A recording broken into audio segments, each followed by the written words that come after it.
Um tema muito discutido em todo o Brasil e que só agora chega à Câmara Federal, em Brasília. Várias pesquisas estão sendo realizadas e aqui no Nordeste apontam que 78% da população é a favor da menoridade penal.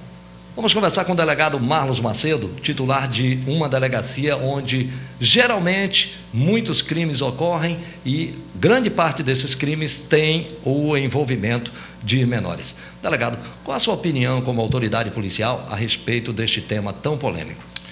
Bom, na verdade, Carlos, esse é um tema muito polêmico, né? Que está em discussão aí na Câmara dos Deputados, a viabilidade de se diminuir a maioridade penal a 16 anos. Existem as correntes favoráveis e as correntes desfavoráveis.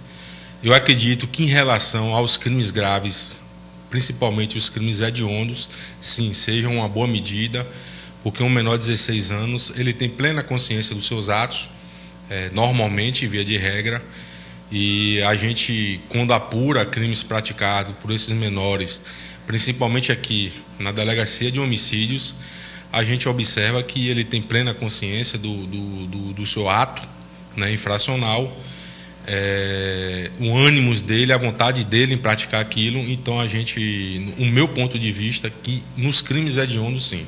Lógico que um crime como furto seria bastante desproporcional, né, um menor responder criminalmente, mas em relação a esses crimes graves, eu acredito que seria muito favorável essa medida aí de redução a 16 anos. Bom, delegado, o que me lembra assim, alguns crimes aqui que poderiam ser considerados como hediondo. Por exemplo, o frentista que foi assassinado, o Jacó, inclusive, depois foi assassinado. O menor que tinha várias passagens era um menor, né, bastante violento. Um outro menor que está vivo hoje, que, segundo a polícia também, ele participou de alguns homicídios, a exemplo de um sindicalista aqui que teve parte da orelha arrancada como prova do crime, e outros menores. Então, o senhor é a favor de que esses menores aí respondam criminalmente, como também no caso de alguns latrocínios? Sim, se você observar, todos esses menores que você citou praticaram atos infracionais análogos a crimes hediondos, né? No caso, latrocínio, que é o roubo seguido de morte, o homicídio qualificado, né? O tráfico de drogas é bem acentuado, não aquele tráfico de droga de uma pedrinha, duas pedrinhas. Então, você observa, são menores extremamente perigosos, né?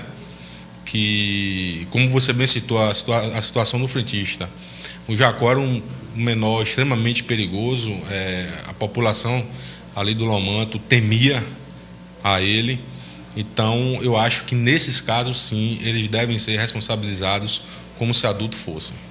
Bom, delegado, nesses casos aí, agora, o senhor acredita que também iria diminuir a violência, no caso específico aqui da nossa cidade, onde o senhor apura muitos crimes?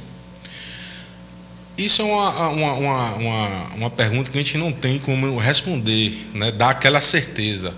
Inibiria?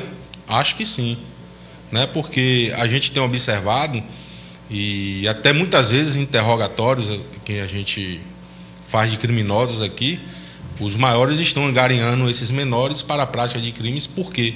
Porque sabe que chegando na delegacia, bem provavelmente o menor assumindo a culpa, seja da posse da droga, da arma de fogo, ou até de homicídio, porque alguns homicídios normalmente, via de regra, tem um maior e um menor. O menor assume, não exime o maior da responsabilidade, mas eles acham que o menor assumindo, né, o menor vai se eximir aí de sua culpabilidade e em pouco tempo estará nas ruas. Então, eu acho que inibiria, sim, principalmente em relação a esses fatos mais graves, que são esses crimes que eu já citei.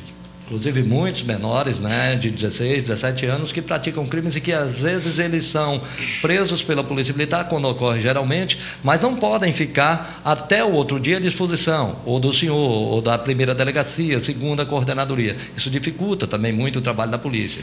Dificulta, e o que é que a gente tem observado? Normalmente, quando o menor vai praticar um crime desse mais grave, via de regra, ele já tem outras passagens por crimes menores, normalmente furtos, né? E aí passa depois a praticar roubo, e aí, por conseguinte, passa a praticar homicídios, latrocínios. Então, ele já tem um histórico criminal atrás dele. É muito difícil a gente realizar a apreensão ou uma investigação de um fato mais grave de algum adolescente que não tenha outras passagens. Então, se em relação a esses fatos anteriores não foi possível recuperá-lo, por que em decorrência desse crime mais grave ele vai ser recuperável? Então, essa é a minha visão. Muito obrigado, portanto, delegado Marlon Macedo, titular da Delegacia de Homicídios e Proteção à Pessoa, conversando com a gente. As imagens são de Raimundo Messias, Carlos Barbosa, para o Balanço Geral.